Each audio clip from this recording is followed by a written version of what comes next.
손자병법의 5가지 전쟁의 기본 원칙에 관련돼서 제일 중요한 게 도가 중요하다 그랬어요. 도라는 것은 원래는 사실은 도 자체는 사실은 이제 국가나 국민이 추구해야 될 가치라든지 이런 것들을 이제 인식된 가치인데요. 오늘날 기업으로 활용하면 결국에는 기업의 목적과 비전에 관해서 이해를 하느냐에 관련됐고요. 두 번째 부분은 결국에는 이제 날씨라든지 기후의 변화 같은 거 있잖아요. 깨구리가 봄인 줄 알고 나왔는데 잘못 나오면 어떻게 돼요? 2월 말이나 3월에 잠깐 햇빛이 쨍 한다고 나왔다가 3월 같은 변덕이 되게 심하거든요. 영하로 떨어지기도. 그럼 어떻게 돼요? 그냥 꽥 죽기도 하고 그러죠. 깨구리 같은 것도 제가 봤는데요. 맑은 얼음에 저 밑쪽에 잠을 자는 거 봤는데 정말 회기망측하게 잠을 자요. 2명, 3명 안고 자기도 하고 여러분 안 보셨죠? 개구리가 물속 깊은 데 자는 거 보면요. 얼어버리면 죽어버려요. 근데 얼음 그 밑에 저 밑에 약간의 물이 있는 쪽에서 자기들끼리 이렇게 뭉쳐가지고 있는 거 보고요. 땅꾼들, 뱀을 잡는 사람들은 또 그러더라고요. 뱀들이 수백 마리가 같이 엉켜가지고 이제 잠을 자기도 하고 그러기도 하고. 그래서 그 뱀 불을 발견하고 한꺼번에 몇백 마리 잡기도 하고 그런다는데 어쨌든 나름대로 이제 그 긴긴 겨울을, 곰도 마찬가지고 겨울을 견디기도 하고. 우리나라 같은 경우도 기후 변화가 굉장히 많이 심해요.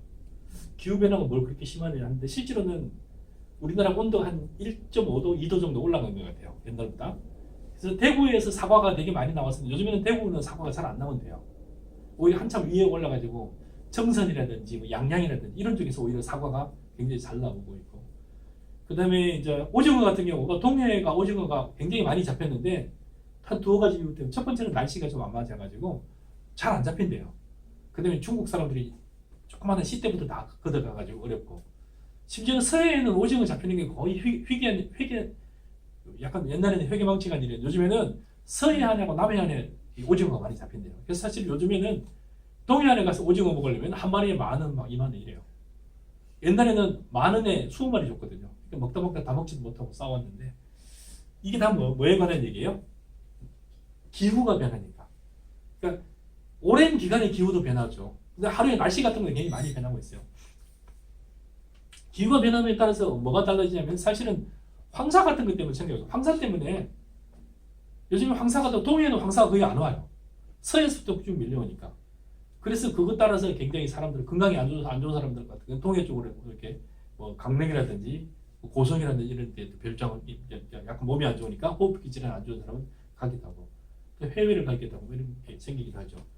그래서 이런 날씨의 변화 자체가 사람들의 행동 패턴도 변하게 하기도 하고 여러 심지어는 이게 코로나가 오기 전에만 하더라도 실제로 미세먼지가 많고 이러니까 뭐예요? 호흡기 질환자가 굉장히 많이 늘어나고, 또 코로나라는 갑자기 또 전염병이 생기니까 또 다른 또 어떤 또 코로나를 진단하는 업체들이 막 또 생기기도 하고, 코로나 때문에 갑자기 사람을 못 모이게 하니까 어떻게 돼요? 이 노래방을 갔다가 어떤 자매 둘이 노래방을 개업을 한 거예요. 개업을 해서 6개월 만에 1년째 장사를 못하고 있잖아요. 그래서 사실은 자매가 자살을 했더라고요. 원인이 뭐예요? 노래방을 만드느라고 그게 실제로 권리금을 주고 인수를 했는지 아니면 개업을 했는지 모르지만 실제로 굉장히 1억, 2억 돈이 들어가잖아요. 노래방 기계를 다 놓고 임대를 하도 다 해놨는데 손님을 하나도 받을 수가 없어요. 그럼 어떻게 돼요? 받는다 하더라도 한두 명밖에 안 들어오고, 결국에는 뭐가 변한 거예요? 천은 사실은 좀 장기간에 걸쳐서 변하는 날씨도 있지만 하루 종일에 굉장히 변하는 날씨들이 있어요. 기업도 마찬가지죠. 기업이 직면하고 있는 수많은 문제들 같은 경우는 기후가 변하는 것만큼이나 날씨가 변하는 만큼이나 밤과 낮, 봄, 여름, 가을, 겨울, 또 그리고 온도 변화같이 굉장히 심한 미세먼지 변화라든지 코로나라든지 수없이 많이 변화하는 하늘의 변화만큼이나 무쌍한 이런 것들을 기업을 하는 사람들은 환경 변화라든지 기술 변화 같은 경우를 인지해야 된다는 거죠. 특히 제가 지난 시간부터 계속 했던 얘기가 뭐냐면은 우리는 굉장히 행운이 아닌가 동시에 굉장히 불행한 사람들이에요. 왜냐하면은 옛날에는 특정한 직업만 하나 하더라도 불황관을 만드는 사람이다 그러면은 불황관 만드는 하나 가지고 거의 평생을 퇴직할 때까지 대학 졸업하고 직장 다닐 수 있었어요. 지금 뭐예요? 갑자기 불황관 만드는 텔레비가 없어져 버렸어요. 이걸로 끝나는 게 아니라, 그래서 그 3차 산업혁명이라는 건 뭐냐면 인터넷이라든지 이런 거 관련된 혁명이거든요. 통신혁명, 인터넷혁명으로 대변되는 게 3차 산업혁명이에요. 그리고 최근에는 인공지능이라든지 빅데이터 관련되는 혁명이 4차 산업혁명이에요. 3차 산업혁명과 4차 산업혁명이라는 것은 혁명은 아까 얘기했듯이 완전히 천지가 개벽하는 혁명이 바뀌는 거예요. 천지가 개벽하는 것들을 우리 세대는 제가 50대 중반인데 2번이나 맞이하는 거예요. 200년에 한 번 일어날까 말까 하는 일이 우리 당대에 2번이나 일어나는 거예요. 그래서 저는 저 같은 경우에는 3차 산업혁명에 관해서는 대충 이해를 하고 따라가요. 근데 4차 산업혁명은 못 따라가요. 빅데이터라든지 뭐 AI라든지 이건 저는 거의 그냥 허겁지겁 따라가기 바빠요. 저 같은 사람들 허겁지겁 따라가기 바쁜 사람들은 저보다 나이가 조금 더신 분들이라든지 저보다 조금 설로하신 분들은 어떻게 되겠어요? 금방 직업을 잃어버린다든지 회사가 망해버린다든지 그런 어마어마한 변화가 생긴다는 거예요. 그것도 굉장히 빠르게 30년 만에 200년 만에 한 번 일어나는 혁명이 2번이나 일어나면 어떻게 되겠어요?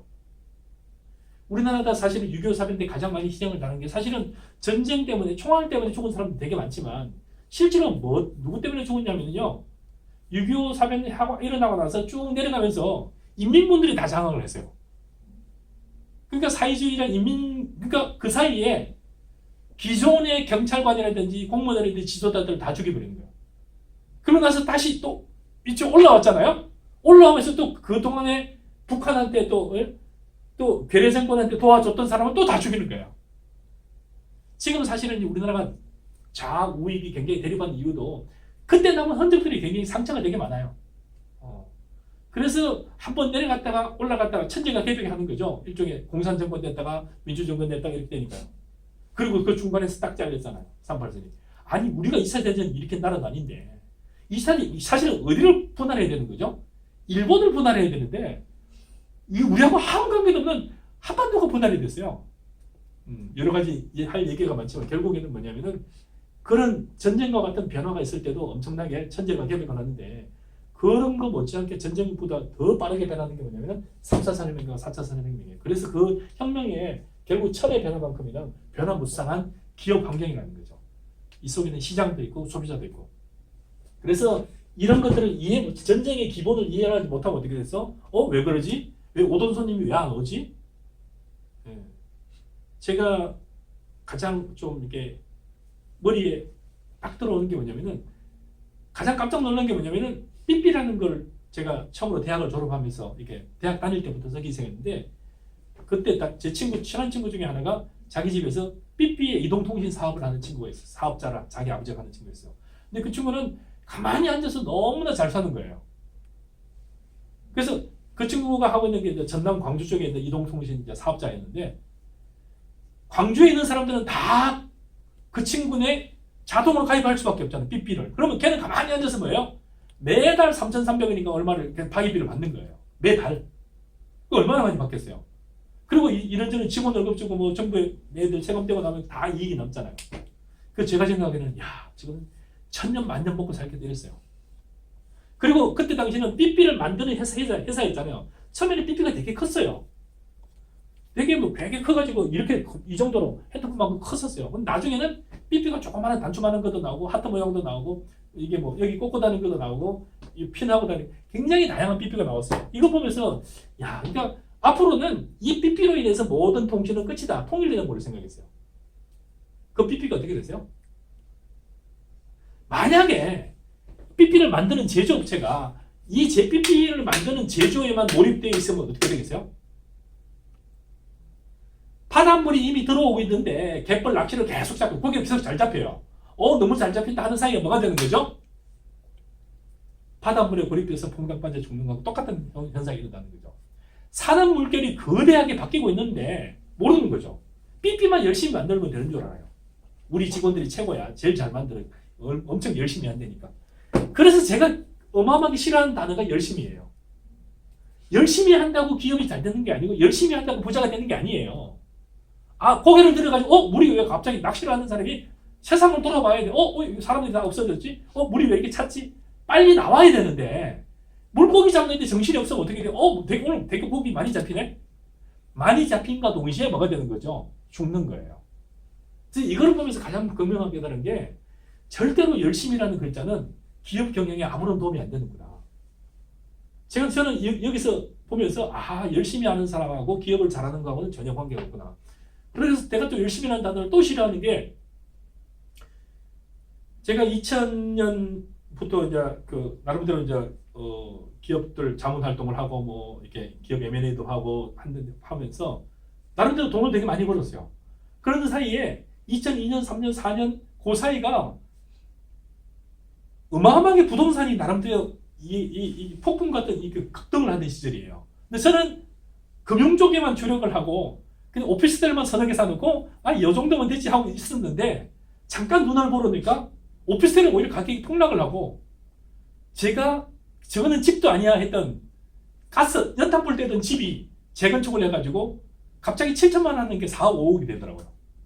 그러니까 1,000만 원만 투자하면 살 수 있었던 게 그래서 내가 금융회사를 열심히 돈을 버는 거하고 부자가 되는 거하고 별 관계가 없나라고 생각을 하면서 제가 최근까지 해본 검증에 하면은 강남에 있는 수많은 강남이 아니라 전국에 있는 건물주들 있잖아요. 건물주를 한번 살펴보세요. 여러분 주변에 한번 여러분 주변에 눈에 띄는 건물 하면 나름대로 여러분 집에 있는 빵집 주인, 건물 있잖아요. 은행 주인들 하면 여러분 주변에 있는 건물 20개만 그 건물주가 누군지 직업 한번 조사해 보세요. 그냥 한번 부동산 중개사무소에 가서 물어보세요. 여러분이 가장 많이 이용하는 거 있잖아. 이발소든지 뭐 미용실이든지 빵집이든 스타벅스든지 뭐 은행이든지 그 건물주가 누군지 가까운 부동산 중개사무소에 가서 물어보세요. 이 건물주 누구냐고.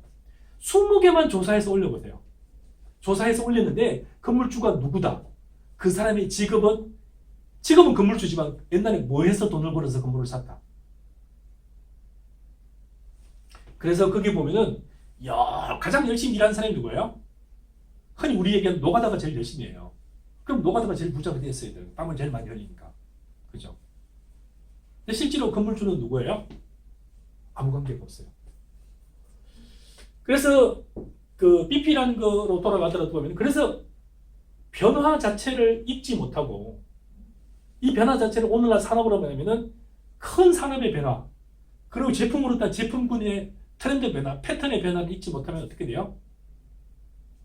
망하는 거죠. 오늘도 아까 잠깐 뭐 학교 관계들하고 얘기를 하다가 우리 학교 같은 경우도 어마어마하게 좋은 기회를 가졌다가 그 기회를 어마어마하게 이렇게 거의 황금을 이렇게 손에 이렇게 다 우리 학교가 다 지었어요. 우리 학교가 거의 전국의 대학교 한 300 전문대학까지 한 400개 대학교 중에서 유일하게 벤처 캐피탈이라고 해가지고 벤처 기업에 투자하는 캐피탈 회사를 가지고 있어요. 벤처 투자 전문 회사를 가지고 있어요. 이거는 최소 자본금 100억 이상 되는 회사였고요. 우리 학교에 가지고 있는 호서 벤처 투자가 125억이었어요. 자본금만. 그리고 이 펀드가 많으면 2,500억을 유지하고 있어가지고 투자한 금액만 2,500억이 되는 거예요. 여기저기 돈 모아가지고 투자한 회사. 그러면 대학 중에서는 거의 전국에서 유일한 뿐만 아니라 독보적인 회사였거든요. 그리고 그 규모도 어마어마했어요. 거의 대기업 수준이었죠. 그래서 그게 이제 상장이 되고 우리가 성공적으로 하면은 아마도 어마어마하게 서울에 있는 대학들 중에서도 아마 수천억의 재산을 가진 호소 법인이 될 수도 있었어요. 근데 어쨌든 그런 이만큼의 황금을 가지고 있었어요. 근데 그때 당시에 핸드폰에 이라는 제조하는 회사에 좀 투자를 했는데 삼성 같은 회사에 투자한 게 아니라 약간 2등, 3등 되는 3류 되는 회사에 투자를 했는데 그 중에 한 회사가 벨웨이버라는 핸드폰 굉장히 잘 만든 회사였어요. 그 회사가 남미에도 팔고 중국에도 팔았는데 신제품을 팔았는데 그 신제품이 중국에 팔았는데 거기서 에러가 나기 시작한 거예요. 그러니까 몇십만 대를 만들어서 우선 몇만 대를 갖다 넣었는데 중국에서 작동이 좀 이게 오류가 발생하기 시작한 거예요. 그래서 그걸 오류가 발생하는 걸 금방 수정해야 되는데 수정하는데 한 달이면 된다고 했는데 2달, 3달, 한 6개월 이상 걸렸어요. 그 사이에 핸드폰을 수정하는 사이에 핸드폰 시장 트렌드가 바뀌어버렸어요. 그러면 50만 대에 해당되는 핸드폰 자체가 다 뭐가 되는 거예요? 청바지로 따지면 이 한참 유행하는 핫한 게 아니라 청바지 이제 안 팔리는 청바지. 그럼 이 청바지는 어떻게 팔려요? 원래는 개당 2만 원에 팔린 게 뭘로 팔려요? 한 트럭에 톤당 팔려요. 그러면 안 팔리는 핸드폰 이거는 50만 대는 뭐가 되는 거예요? 톤당이 팔리는 게 아니라 전체를 재고품을 이거 다시 분해해서 다시 쓰레기 처리하는 데만 해도 수억이 들어가요. 그래서 결국에는 트렌드가 바뀌어버렸어요. 그리고 그 회사는 그때부터 적자를 내기 시작했고, 그리고 그 회사는 결국은 망했어요. 그래서 거기에 어마어마한 투자를 해가지고 500원짜리 회사가 주식이 만원, 10만원을 갔어요. 5천원짜리가 100만원을 갔어요. 한 주가. 만약에 그게 상장됐으면 제대로 됐으면 우리 학교가 만약에 한 500억을 투자해서 얼마가 되는 거야? 5천억을 버는 경우였어요. 근데 어떻게 되는 거야? 500억을 투자했는데 다 날려먹었어요. 그래서 연쇄적으로 결국 무너져가지고 결국에는 망했어요. 그래서 실제로는 핸드폰이나 이런 것도 마찬가지지만 그 다음에 이제 그 다음에 뭐냐면 제가 지난번에 강원도를 가면서 제가 제 집사람하고 무슨 얘기를 했냐면요. 강원도를 가다 보면은 양양 쪽을 제가 가끔 가는데 가다 보면은 정말 산이 많아요. 제가 중국을 가끔 가는데 중국을 가거나 유럽을 가보면 정말 산이 별로 없어요. 그 알프스가 왜 이렇게 유명하냐면은 그렇게 대단한 산도 아니에요. 우리나라 설악산하고 비교하면 정말 별것 아니에요. 근데도 설악산이 훨씬 더 좋아요. 몽블랑이니 가보면은 뭐 사실 이렇게 아주 단조롭거든요. 지리산 같은 거하고 비교도 안 돼요. 근데 어쨌든 그럼에도 불구하고 굉장히 가면서 느끼는 양만춘 장군이 안시성계라든지 중국 애들이 들어왔다가 고구려 제가 좀 아쉬워하는 게 두 가지였는데 만약에 고구려가 이게 삼국을 통일했다면 그때도 제가 얘기한 두 가지예요. 첫째는 힘이 센 나라가 통일을 하는 건 아니구나. 고구려가 가장 셌잖아요. 고구려 백제 신라였는데 제일 막강한 힘을 가진 나라는 고구려였어요. 통일한 나라는 누구예요? 신라. 제일 구석에 박혀있던 얘가 중국하고 이렇게 양합해가지고 통일을 하는 바람에 대부분이 어디가 땅이 다 날아간 거예요? 중국 허벌판에 한반도에 몇 배가 되는 땅이 고구려 땅이 다 날아가 버린 거예요. 그러니까 힘이 엄청 세다고 해서 반드시 전쟁에 이기는 건 아니구나. 두 번째는 중국 애들이 고구려에 들어왔을 때 정말 이기기 쉽지 않았겠다. 왜 이기기 쉽지 않았냐면은 산이 굽이굽이여가지고 중국은 기본이 뭐냐면 평지전쟁이에요. 중국 자체가 산이 그렇게 많지 않아요. 몇 군 맹산이 있긴 한데 대부분의 중국 자체는 전반적으로 평지예요. 평지 전쟁을 하던 대군이 10만이든 30만이 들어오더라도 결국에는 무슨 전쟁을 해야 돼요? 전혀 예상하지 못한 새로운 산업 지형에 맞이해야 돼요. 새로운 전쟁터죠. 평지 전쟁터를 맞이해야 되는데 이 전혀 다른 특성을 과연 중국 애들이 견딜 수 있었을까 하는 부분이 있어가지고 정말로 독특했겠다. 전쟁 자체가 참 쉽지 않았겠다. 두 번째는 뭐냐면은 추위예요. 한 번만 겨울만 견디면은 과연 중국에서 이 추위를 견딜 만한 사람, 특히나 북쪽에는 엄청 춥거든요. 강원도부터 시작해서는 고구려 땅에서는 그 추위를 중국 사람들이 견디기 쉽지 않았겠다. 2, 3년간 포기하다가 다 어떻게 될까요? 지쳐서 날아가지 않았을까. 그래서 실제로는 굉장히 산업 구조 자체라든지 산업 구조 자체를 경쟁 구조라든지 지형 자체를 이해를 한다면 어떻게 되겠어요? 하는 거고 하지 못하는 거. 그래서 실질적으로 보면은 지형을 굉장히 잘 이용하는 게 굉장히 필요한 거죠. 지형 자체는 굉장히 다양해요. 나라들마다 굉장히 다양하고 그 다음에 산업 회사들마다 다양하고 산업 구조들마다 굉장히 다양해요. 그래서 그 다양한 산업 구조를 이해하느냐 못하느냐에 따라서 결국에는 전쟁과 관련된 여러 가지 전쟁의 형태가 달라지고 판세가 달라지는 거죠. 그래서 세 번째가 결국에는 하늘과 도와 하늘과 땅을 이해를 해야 되는 거죠. 우리나라도 여러분 한글 같은 거 만들거나 제일 중요한 천지인 하잖아요. 그죠? 천지 그 다음에 인 하늘과 땅과 사람의 조화 뭐 이런 얘기 많이 하는데요. 어쨌든 손자가 얘기하는 전쟁을 이기기 위한 여러 가지 기본 원칙들 중에서도 굉장히 이해해야 될 부분이 도와 천과 그 다음에 지예요. 그 다음에 중요한 게 뭐냐면은 실제로는 장이에요. 장이 뭐냐면은 전쟁의 기계에서는 뭐니 해도 뭐예요? 장수예요. 장수. 우리나라도 사실 이순신 장군 한 분이 계시는 것과 안 계시는 것과 굉장히 전쟁과 달라졌듯이 일본도 마찬가지. 일본의 뭐 걸출한 지도자. 미국 같은 데도 마찬가지. 미국 나라 자체가 굉장히 혁신적으로 변하느냐 안 변하느냐. 미국이 최근에 이제 그 기존에도 마찬가지죠. 미국이 만약에 에디슨이 없었다면 참 저는 가끔 생각할 때마다 이 사람이 없었다면 그러면 이제 우리나라 같은 경우도 결국에는 이 지도자들 뭐 물론 논란의 여지는 있습니다만 박정희 대통령 같은 경우도 굉장히 산업 자체가 장충체육관을 지나가면서 저 만약에 장충체육관은 결국은 왜 그러냐면은 필리핀이 하도 찢어지게 한국이 가난하니까 체육관 하나가 없는 거죠. 실내 체육관이. 필리핀이 지어졌어요. 필리핀. 여러분 필리핀 가보셨죠? 필리핀은 대부분의 상권 자체가 필리핀이 가장 많이 생산하는 그 제품이 주로 과일들인데 과일의 수출권마저도 다 뺏겨놨어요. 미국들이 다 가지고 있어요. 미국 메이저가 50년간 임차하고 또 50년간 또 임차하게 해서 결국에는 거기가 필리핀 사람이 아무리 열심히 일을 하더라도 거기 가져가는 그 수출권은 전부 다 미국이 가지고 있어요. 사실상 식민지나 마찬가지죠.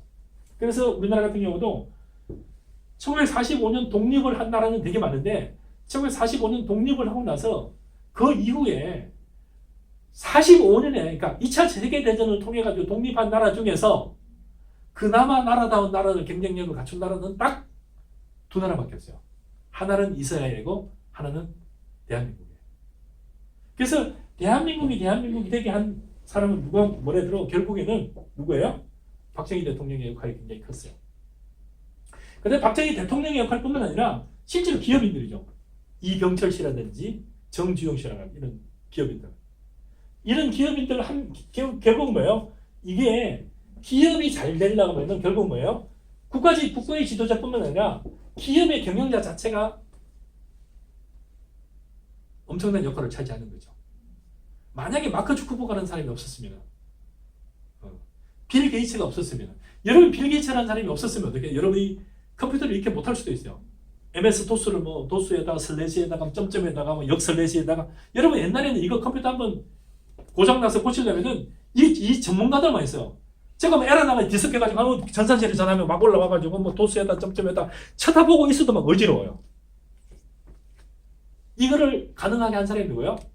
빌 게이츠라는 사람이 윈도우를 만들어서 여러분들을 편안하게 만들어요. 여러분들을 눈을 뜨게 만들었잖아요. 수없이 많은 정보를 접하게 할 수 있고. 유튜브 같은 게 가능한 게 이유가 뭐예요? 그 기반에는 뭐가 있는 거죠?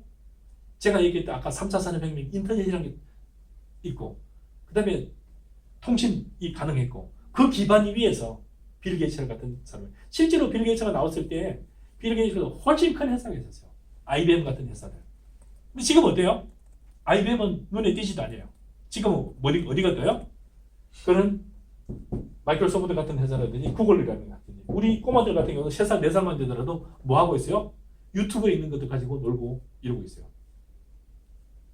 그래서 이 지도자, 경영자의 능력들이라든지 경영자 우리나라도 사실은 이제 제가 사실은 재벌들을 좀 많이 비판하면서도 우리나라는 전부 다 상속도에 의해서 재벌들만 계속 부를 이어간다라고 하다가 그 얘기를 약간 그렇지 않을 수도 있다 그래서 약간 거기를 갸우뚱하고 있어요. 왜 그러냐면은 최근에 나오는 많은 부자들은 최근에 빅히트 엔터테인먼트 같은 경우는 그냥 연예에 오락하는 회사 하나 차렸는데 벌써 조 단위 이상의 재산을 모았어요.